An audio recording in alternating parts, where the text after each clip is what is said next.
I have a confession to make. This episode was recorded over a year ago. You will be able to tell when you see the footage, and my hair is about half the length it is now. The long and short of it is that I have had a disaster of a time when it's come to the audio in this podcast. Shelby's audio, our wonderful guest, was clear as a crystal chandelier. Mine was like that scene from Phantom of the Opera, and I have tried background noise detractors.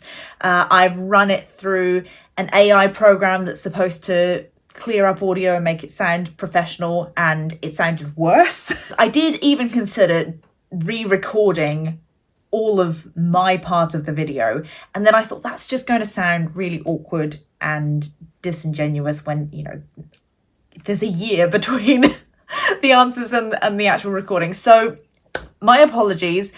Not every podcast is like this, and most of it is Shelby talking, and Shelby's stuff, everything she says in this is absolute gold, and she has a professional mic. I'm the one who messed this up. I do hope you'll forgive the terrible audio at my end, but fortunately I don't do too much talking in this. This podcast is with the wonderful Shelby from Marketing by Shelby, and she is a poet, and she specializes also in marketing books for authors, and you may have seen her Instagram ads all over the show advertising her wonderful course that she does. She has some beautifully made YouTube videos as well where she talks about author marketing, and she has a very sort of soft approach to all of this. I think there's so much content out there. As soon as you think marketing, you think, oh, sleazy men on the internet sort of shouting at you, making you click on things and wanting to do things that you don't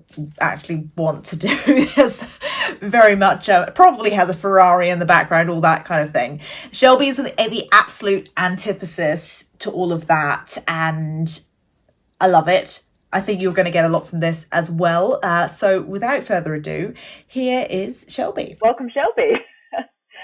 Thanks for having me. So you are a poet, which I am. is a very cool thing to be, but a very difficult thing traditionally to make money with.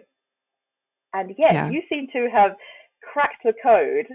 This is one of the main reasons I wanted to get you on here, is that you seem to have done very well with Instagram and with TikTok in selling your poetry, and now you're teaching other people how to do that. So just wondering if you could tell me a little bit about how you got into poetry in the first place, and what sort of drew you to Instagram as a platform.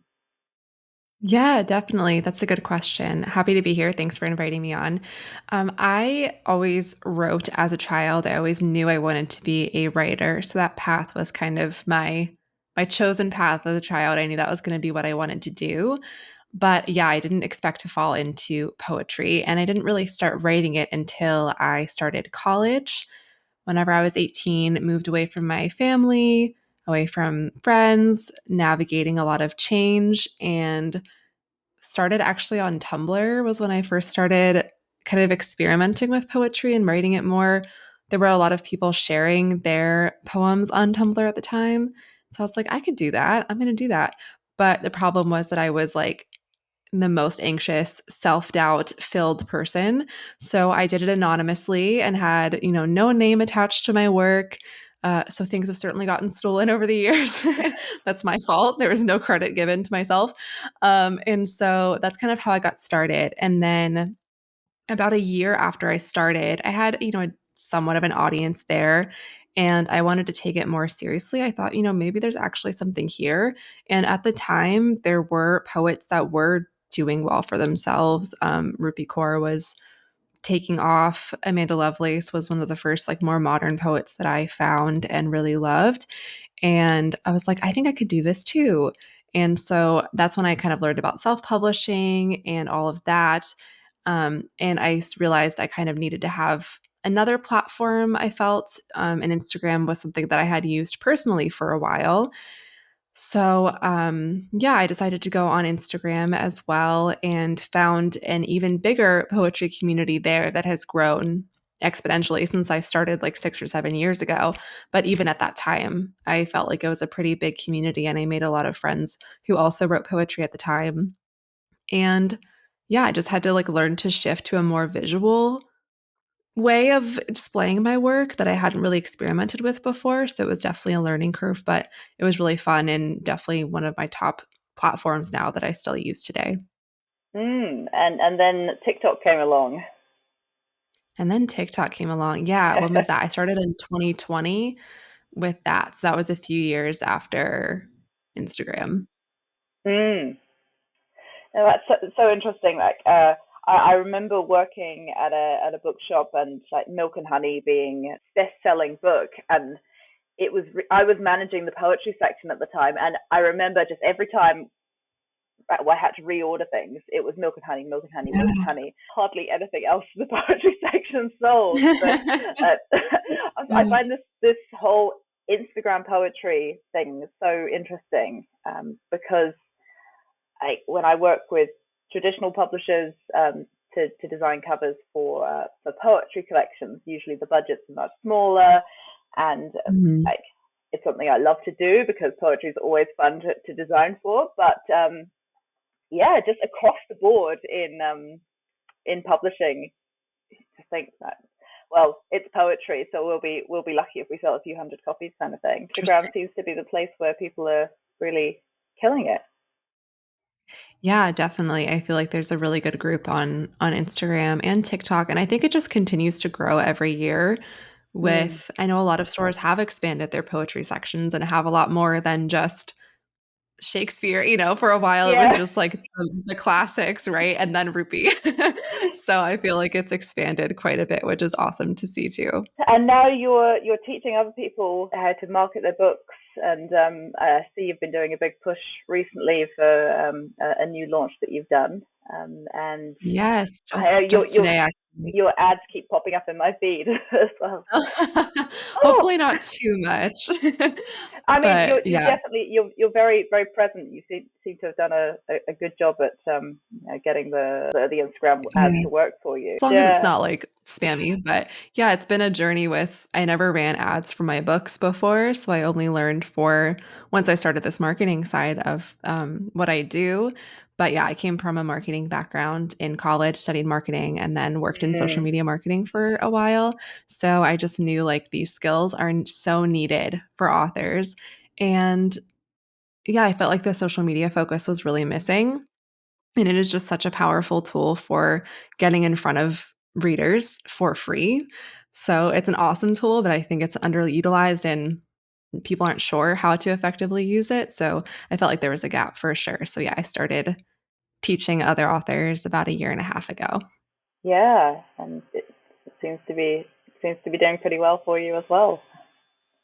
Yeah, it's been wonderful. I think it's been over 2,000 authors now either have worked with me one to one or purchased a course or a guide from me. So it's awesome for sure. From the ads perspective, because I listen to quite a lot of business podcasts and things, and whenever people are talking about Facebook ads, they seem to be saying you have to be prepared to spend quite a lot of money and make a lot of mistakes, and it's a lot of trial and error and sort of figuring out what works. Is that true for authors as well? Yeah, I think it takes some experimentation, and I try not to say you're going to lose money, but you might in the beginning have some periods where you are learning and it's not as effective.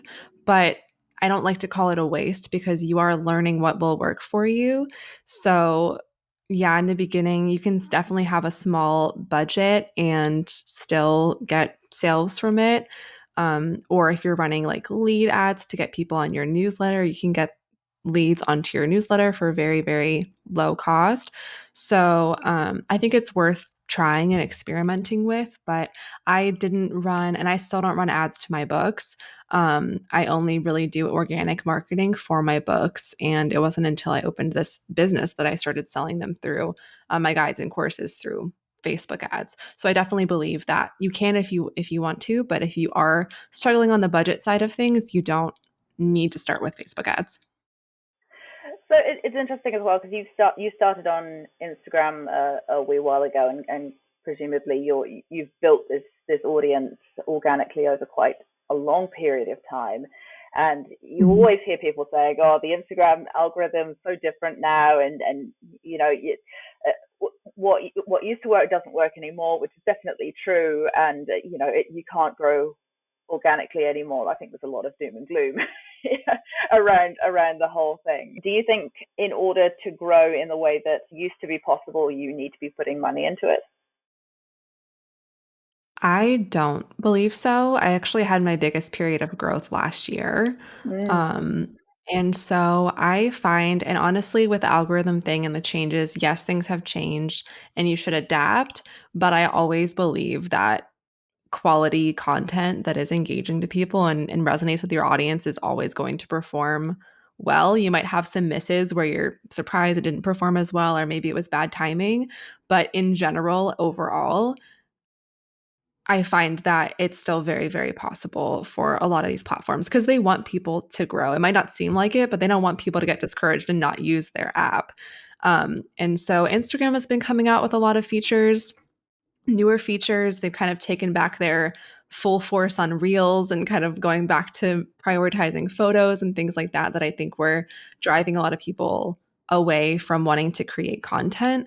But I think it really is just knowing your audience, knowing your readers, and being relatable, being entertaining, engaging. That doesn't mean you have to dance on video or anything, but just it really comes down to knowing who your audience is. And in my belief, that will always surpass whatever the algorithm's doing because they're going to support you engaging your audience if they are commenting and liking and saving your posts. What are some of the mistakes you see authors making in this arena when it comes to knowing their audience and putting out quality content?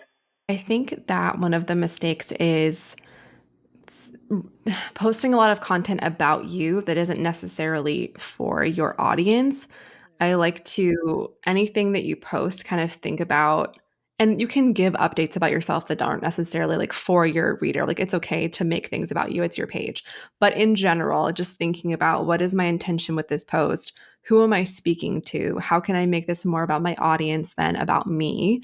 So, whenever I'm sharing updates about my books and things like that, I'm sharing how it's going to actually impact my audience and not just here's what I'm working on. And I feel like that is a miss for a lot of authors who are kind of just focused on, I need to post an update on social media so I can get a post out there without a lot of intention and thought behind who is going to be reading it and how you can kind of build that trust and that loyalty and that engagement with your audience when you do post. And another mistake that is very common is just not being clear that you are even an author promoting a book. Especially when we work so hard on putting content out there, it seems like it's obvious. Like maybe your book cover is showing in the post, or your name is John Smith, author, so people are going to know. But you really have to be clear and give context when it comes to selling a product, which our books are. So just really thinking about that. And I mean, I have people still ask me, and it'll be like as clear as humanly possible in my belief, like, here's the name of the book, here's where to get it, here's my name. And I'll still have people asking me. And that's just kind of the customer service part of like selling a product. But as long as you can make it as clear as possible in your content so that you don't risk missing sales from people who are interested but don't want to ask, or they're really not even sure if you're selling a book, like, what is this post about? So that's like a missing context is a mistake that I see pretty often. Mm, that's something I notice as well, going and visiting author pages on Instagram and going, hang on, which of these books are the author's books and which ones are they just reviewing? Would you recommend that authors use something like highlights to give a bit of background and context to what they do? Yes, definitely. Highlights are one of my favorite areas because they are really like an extension of your bio. So your bio is like this tiny little few snippets that, again, going back to being for your reader, not just listing things about you, but framing it as how you impact readers is a great tip for your social media bio. But the highlights are like an extension of that. So people read your bio, they decide, okay, I'm going to check out this person. And then you can really use the highlight space to build that trust, tell them more about you, tell them about your books, and hopefully convert them to following you and checking out your books from there. So I recommend at least two, but usually three. One of them is like an about me highlight where it's just a few slides. Here's what I do. Here's what I write. Here's how my books are going to impact you. This is why I love this genre that I write in.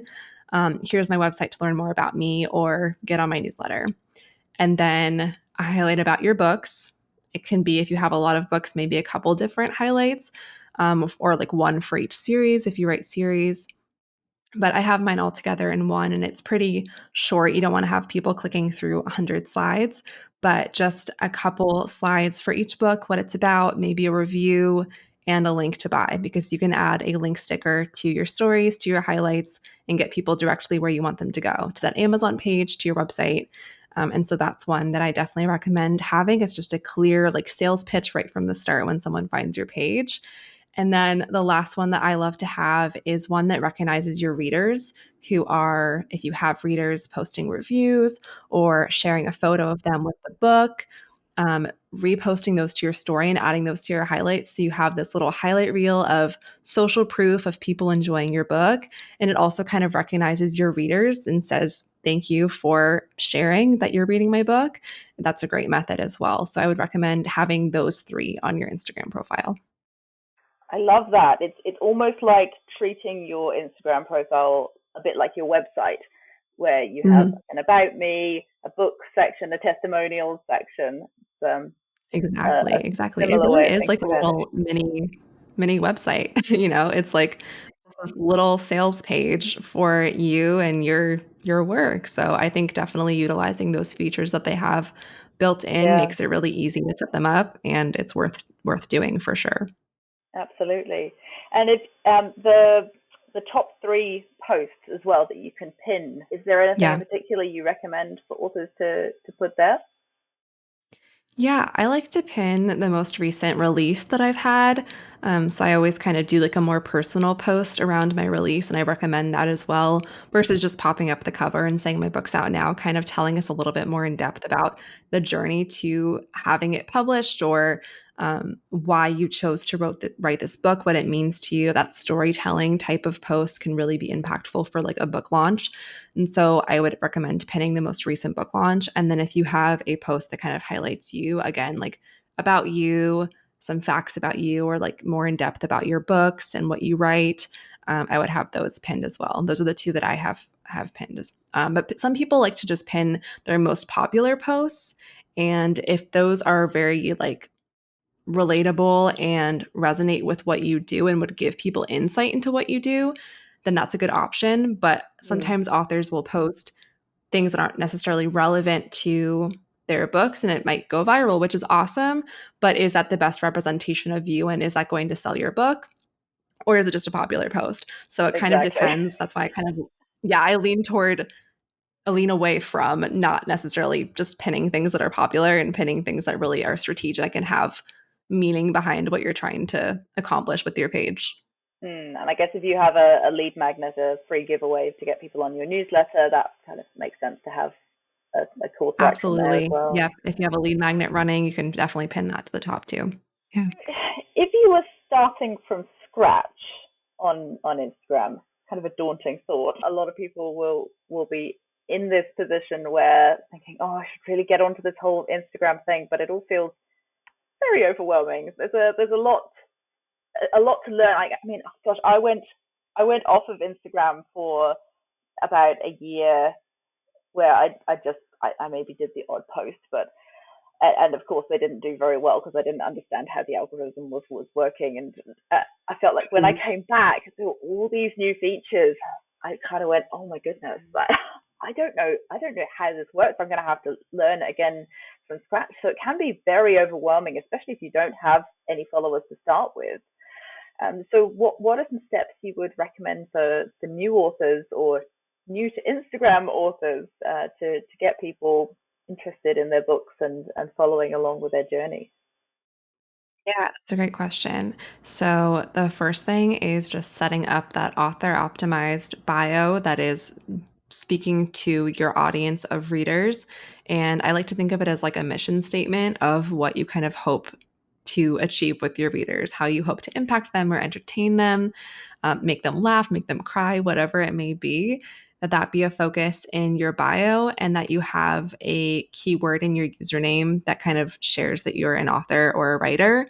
So like first name, last name, writer or author, for example, just so people recognize that right away. Or it could be your genre if you plan to stick in that genre. That could be an option as well. And then I think a lot of people will make an account and want to like explore for a while before they ever post and like follow people and things like that. And I do recommend doing research first, but the longer you wait and the more your profile is empty, people aren't really going to follow back an empty profile. It's going to take a lot like more effort to get people to join you back in your community if you don't really have anything to show and prove that you're a human and not like a bot. So I recommend trying to get at least like 3 to 6 posts up so that you have, a couple rows of posts up on your profile, and then really dive into the experimenting and research and following other people in your genre. But the beginning part is definitely going to be slower because you have to learn what content works for you and kind of prove that you're worth following before you have a lot of content and followers to show for it. So it is a little bit slower in the beginning, but I think one of the things that people miss a lot is the fact that it is social media. It is meant to be social, and just posting and not really trying to be a part of other people's communities or create your own is going to make it even slower. So, trying to find other accounts that are related to books or your genre or other authors that you enjoy, anything that kind of would fit into your niche that you can follow and participate in and comment, is going to get your name out there faster than if you are just focused on posting and not really joining other people's communities. So that's what I would say my start would look like. And then also just trying to experiment with the different formats. There are regular just pictures, which still work great. There are carousels where you can post multiple photos and people can swipe through them. There are reels, which are the videos, like similar to TikToks. And so it's kind of overwhelming at once because you don't really know what to do and use, like which one do I choose first. But I would say just experiment with each of them and you'll find over time kind of what resonates more with you. But these platforms like when we use the different features that they have, and so the more that you can kind of embrace that and just try them out, it'll be beneficial in the long run. I think reels are one of those things that often authors get, they get into writing because they don't like being around a lot of people, Right. or a lot of authors are quite introverted, and maybe the idea of putting their face on a camera is a little bit scary. What kind of reels would you recommend to authors, especially if they're not quite ready to show their faces on camera? Yeah, definitely. So, actually, the majority of my video content for my books does not show my face. And that's because whenever I started out making video, I was the same way. I was very much not wanting to be on camera. Whenever I started on TikTok, it was the first time I had ever read my work out loud. And it was like this huge curve for me to listen to my voice like recorded. It was horrible. And so I totally understand that, and definitely took me a long time to warm up to being on video. So there's definitely a lot of video styles that work well where you don't have to even be featured in the video, which is pretty cool. So there's like page flip videos where you kind of just flip through the pages of your book and film that and then add text over top. The nice thing about the Reels and TikToks is that text actually works really well. And since we are writers, we're very good at just writing a little blurb or snippet. And so you can actually think of your video content as just writing. It's just little clip of video, and then you're just going to write something that's kind of attention grabbing, captivating about your book. And that's a style that works really well. And you can put anything in the background. It's also common to kind of get stock images or videos that kind of represent the aesthetic of your book and kind of clip those together. Do little stock videos of you just writing or reading on the couch and putting text over top. So it sounds kind of silly, but maybe people have seen them before. But if you kind of spend some time looking at Reels and TikToks, you'll see that that is a very common style and it's pretty easy to execute. So you don't have to be on camera dancing, singing. You can just write some text and it'll work. Mm. Yeah, I keep thinking about as well the oh, do I want to bring this up? Like the rise of AI and the fact that Mm-hmm.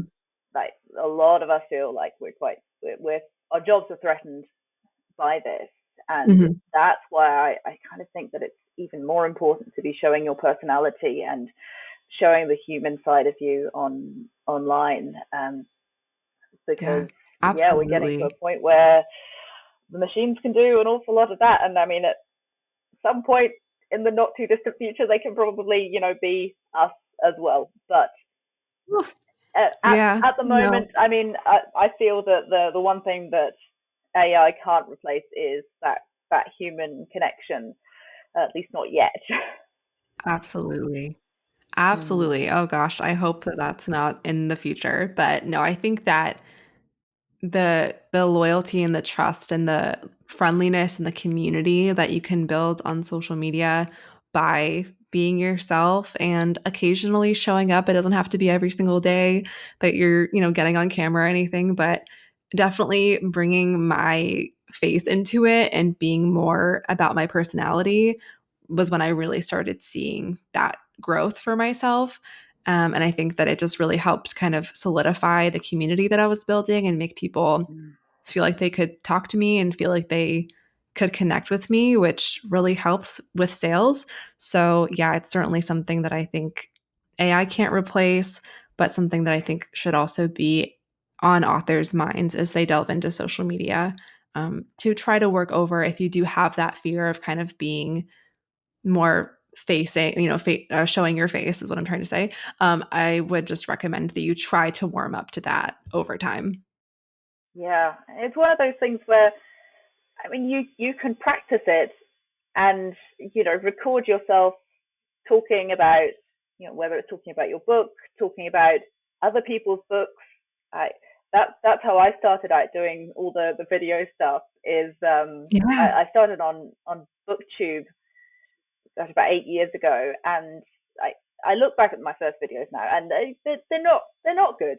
But I was there and I was trying. Even if you just like recording yourself for a bit and then making yourself watch it back and being really not critical in a oh it's so cringe kind of way, but in a what are the things that I could do to present better on screen, to make my words flow better, all these kinds of things, and kind of doing it from a more analytical standpoint. And you don't have to post any of that. You can just practice until you get a bit more comfortable with it. And it's always going to be scary putting your face on a screen for the first time. But I think especially Yeah, Instagram, people are absolutely. very responsive, very kind. There is a wonderful community around books and writing on Instagram in particular. Absolutely. Yeah, I think we're way harder on ourselves than other people will be. But yeah, whenever I first started doing videos, I would write out my script and have this like teleprompter app on my phone because I was like, I'm going to forget what I'm going to say. I'm going to sound silly. So I did that for a while and it was more time consuming than just like getting on screen and talking, but it worked and it made me feel better. So if you have to do that or practice in front of a mirror or just record yourself for practice, Instagram has like a practice live stream where you can just set it to you and practice what it would be like to go live and just have a little private room Ah, with yourself. Yeah, and that's like a did great not know strategy too that. to just get a feel. Yeah, yeah, before you go live, you can set it to private and just it's just you. And yeah, that's a great way to kind of get a feel for what it would be like before you actually, rip the band-aid off and give it a try. So all of those strategies definitely are helpful in the beginning. Yeah, I mean, it really can build some connections with your followers. Those like very loyal people will be there kind of commenting, excited to chat with you. So I yeah. don't do them as often as I should, but they are rewarding whenever you do it. Though definitely nerve-wracking in the beginning. I always have my outline on a post-it note below me. If I forget what I want to say, I can just peek down and pick my next topic. I think not having the sort of security blanket of being able to edit things later is, Right. is a Totally. bit scary. But the other thing about live streams is you don't have to then post them and have them on your profile for the rest of the time. It can just be a one and done thing. Exactly. I always say that. I'm like, if this is a disaster, nobody has to know except for the people that were there. And Yeah. who are they going to tell, you know? So it's fine. And if they're not interested, they'll just leave.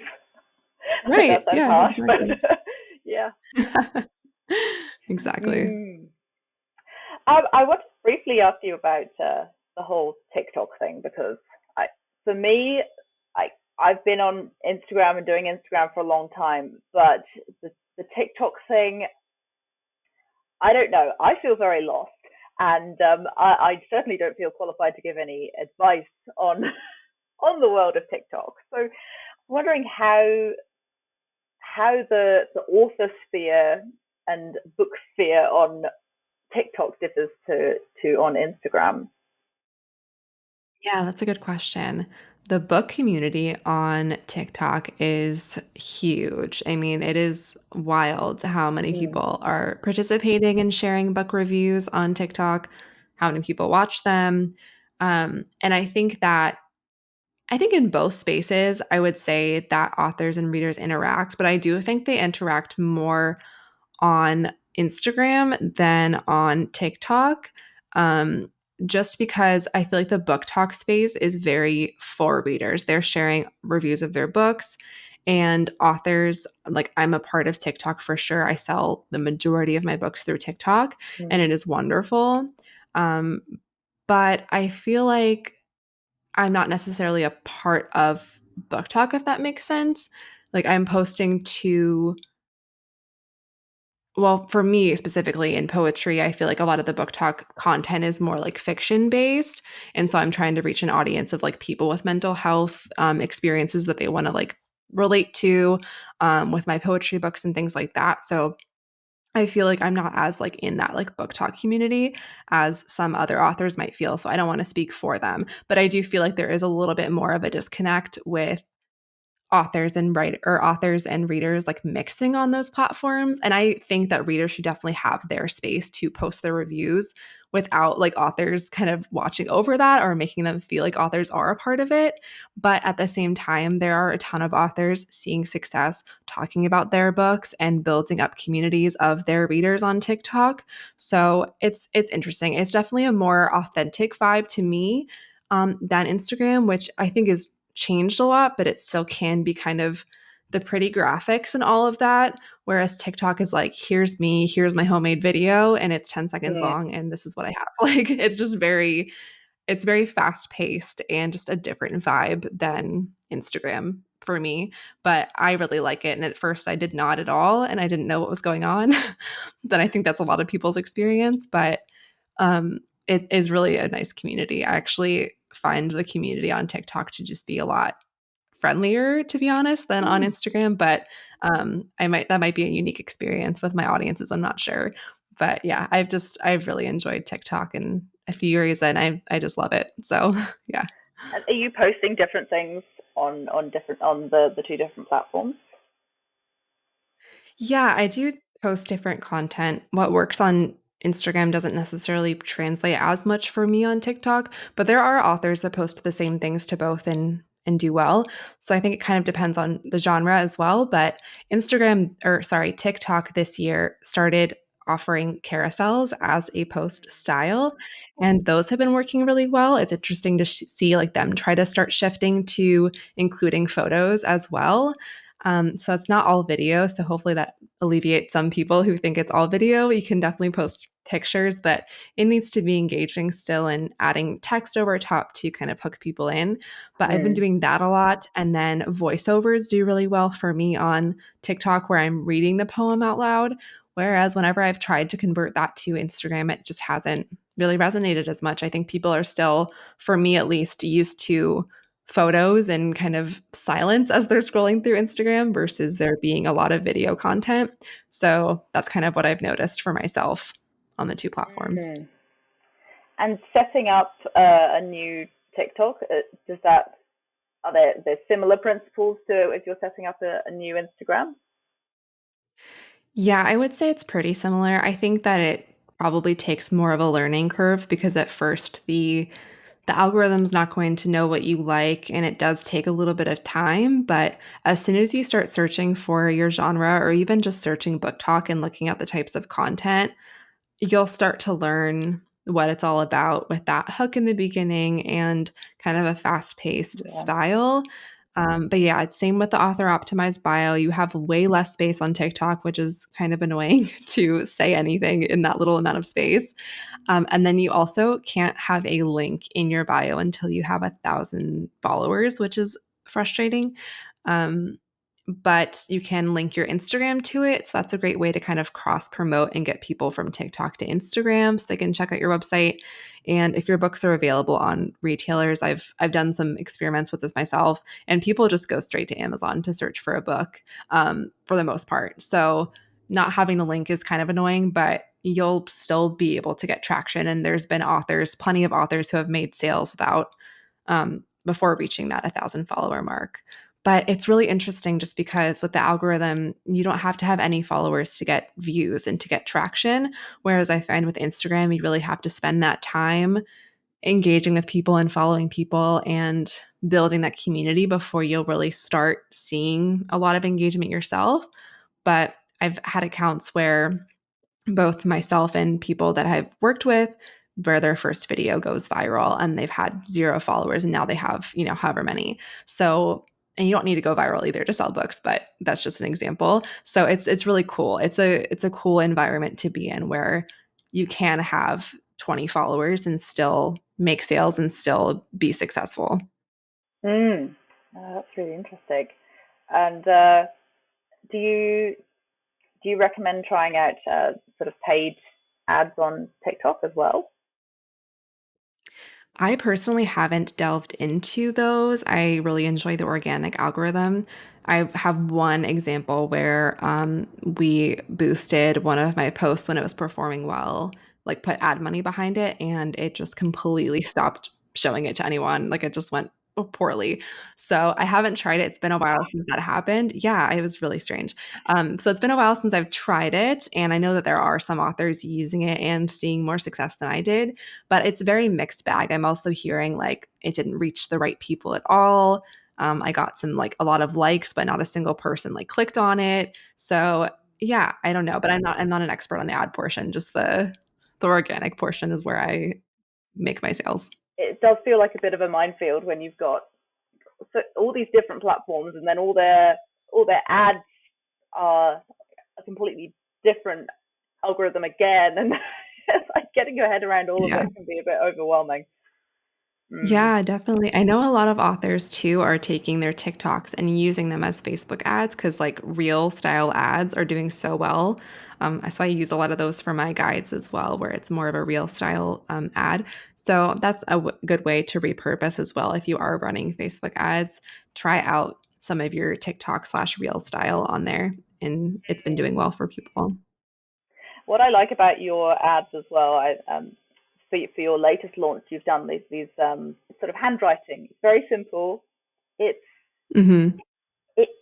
I think when you come across it, it doesn't necessarily feel like an ad, which I'm guessing is your intention. I think when we think of ads, usually we think like bright colors and look at me, and but it's very kind of approachable, but it looks very organic, and it feels very true to you as well and your branding. Thank you. I think, yeah, that's definitely my intention. And my like branding for my books is a very calming presence. At least that's what I hope. With my Instagram and my TikTok, I kind of want to be that like between all the fast paced, crazy sounds and bright colors to be a calming place because it is a lot about mental health. And so I wanted to translate that to marketing too. And I also think it depends on your audience, but I think authors can see through the pretty mock-ups and the graphic and like things like that I've tried and they just don't resonate. And I think the really authentic stuff where yeah, I just handwrite like here's my guide like on a piece of paper. Yeah. It captures people a lot more, and it's homemade, it's real. I'm not a big techie design person, and so that's just what I have and it works. Yeah, it's fantastic, and it's so refreshing as well. I wonder if you could speak a little bit about your new launch then. That's the thing that I keep seeing all over the place on Instagram. Yeah, definitely. Thank you. It actually just launched the day we are recording this episode. It is my brand new course. It is just social media mastery for authors. And it is 5 modules that kind of walks through first mindset of like self-promotional, salesy type content and how to really shift your mindset into like, I can sell and it doesn't have to be scary. It doesn't have to be over the top. Like we've just been talking about, it can be authentic and genuine to you. And then it goes through building your community of engaged readers, everything you need to know about social media for any platform. It's not specific to one platform. I even brought in a guest expert on Facebook ads. So you'll learn a 3-part masterclass on Facebook ads for your books as well. So it is very comprehensive toward yeah, really everything for social media mastery for authors. So yeah, it's been really fun seeing people hop in and enjoy it because I've spent many months on it. So I'm very glad that it's finally out Yeah. and I can shift to the launch phase and not the creation phase. So yeah, thanks for asking about that. No, it's very exciting, and you've done quite a few other courses as well in the past, haven't you? Yeah, I have a couple guides on Instagram and on TikTok. Those are my bigger sellers. But this course I've been working on for a while is the biggest thing that I've created thus far. So the guides are a good intro, and then this is like a very deep dive into social media as a whole. Mm. No, it's very exciting. Yeah. Thank you. The one thing we haven't really touched on is YouTube. That's kind of how I came across you in the first place. You seem to be doing very well over there. How long have you had your channel? I started the marketing channel in end of October, I think. Mm. Yeah, and already Mhm. you've got a lot of content on there. You've been very consistent, which is something that we always hear about when it comes to social media. You've got to be consistent, and the Yes. content Yeah, is I've been trying to fantastic. do. Mm. Thank you. Yeah, I've been Yeah. trying to do one a week. It's funny because that was like a TikTok moment for me where my first video is my best video. I did like a how to sell books on TikTok video, and that's still Mm. my top one. So yeah, it's kind of like a really good boost to get me motivated because I was like, oh, I've only posted one video and it has like 1,000 views already. That's pretty cool. Yeah.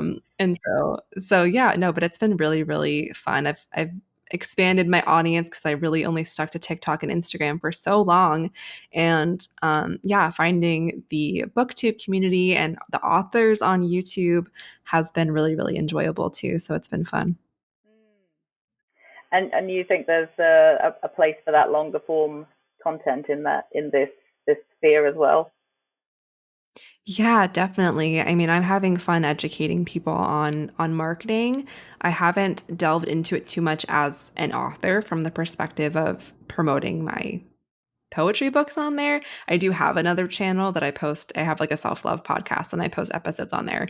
So I don't really promote my book on there, but there's certainly authors doing it that I've been subscribing to. So it's really interesting to watch. But I love long form because then I can just repurpose it to my TikTok, to my Instagram, to my email newsletter. So it definitely is a time saver as well. Mm. Yeah, that makes a lot of sense. And Yeah. perhaps briefly we should touch on the email newsletter side of things as well, because that's such an Yeah. important thing for authors, and yet many people don't do it. I've definitely been guilty of not uh, doing the whole the whole email marketing thing as Yeah. much as I should. And I think it's very easy to just start building up a list, but then not actually use it. That seems to be something that's quite common as Yeah. well. So, what kind of content would you recommend that authors promote or share on their email newsletter? Yeah, definitely. I think firstly, there's kind of a misconception that you have to send them out like weekly. I've done periods where I've done it weekly. I've done it every couple weeks. There's been times where I just switched to like a monthly, like at the beginning of the month. Here's the updates. Here's a sale that I have going on, and so it doesn't have to be weekly. And I think a lot of people don't do it at all because they think they always have to be coming up with content for it. And so I think it's kind of a mixed bag where I try to appeal to people that also want to hear updates about me and what I'm working on. And then the people who just want to know, like, do you have a book sale going on? Like, do you have a new book out? There's people that are kind of half and half. And so my newsletters normally have an update, kind of I love the storytelling, like content type that can really build that community with people and Mm. feel like you're not just selling to them and kind of talking to them. And so I try to make it valuable to my audience in some way. And then I usually have a section for any new book release, any sales. Sometimes Amazon will just randomly put things on sale and I'll like share that.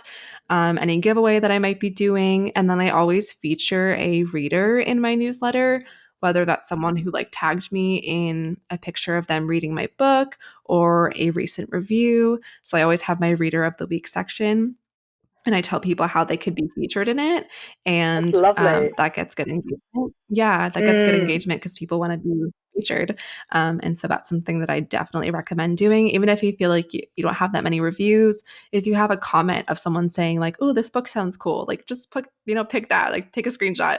It doesn't have to be, a picture or anything like that, but just showing that you recognize your readers and that you appreciate them goes a long way, so that's what I like to do Mm. for my emails.